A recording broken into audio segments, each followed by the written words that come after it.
Hello, Dr. Juice here. In this video, I'm going to give you a portrait or description of an INTJ. This way, you'll better understand INTJs and be able to spot them more easily in your daily life. First, let's talk about the outward appearance of an INTJ.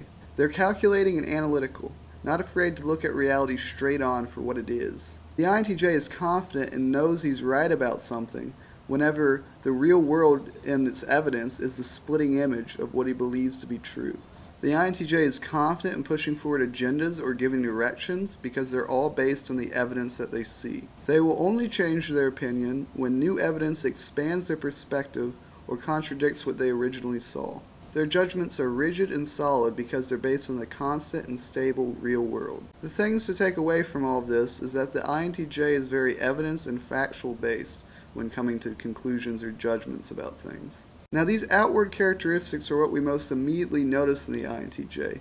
It's what comes to mind when we immediately think of the INTJ as a person. But they're not what define the INTJ. The biggest part of who the INTJ is what goes on behind the scenes, which is their introverted intuition. INTJs at their core are observers. Observers not of the outside world, but of their inner world of constantly evolving perspectives and ideas. Let's look at an example of them observing their inner world. Say the INTJ is talking in a group and somebody makes a philosophical comment that leaves a lasting impression on the INTJ.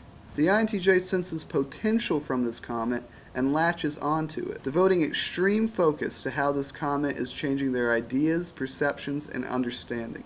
INTJs live for impressions such as these. When something has the potential to develop into a fully fledged, novel idea, they can sense it and they'll focus on it. Unlike ENFPs and ENTPs, they only focus on one or a few ideas. That way they can fully develop them and get the most potential out of them.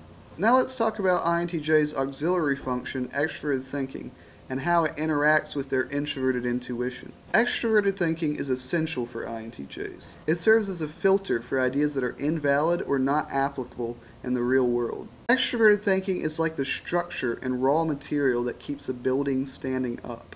It gives the ideas form and allows them to be developed and built upon. Subscribe for more MBTI videos, and leave me a comment or send me a message if you have any questions or suggestions. This video was mainly about the INTJ's first two functions, introverted intuition and extroverted thinking. In the future, I'll be doing a video on their third and fourth functions, introverted feeling and extroverted sensing. A good amount of focus in the video will be put into extroverted sensing, the inferior function, and why it plays such a significant role in the INTJ's personality.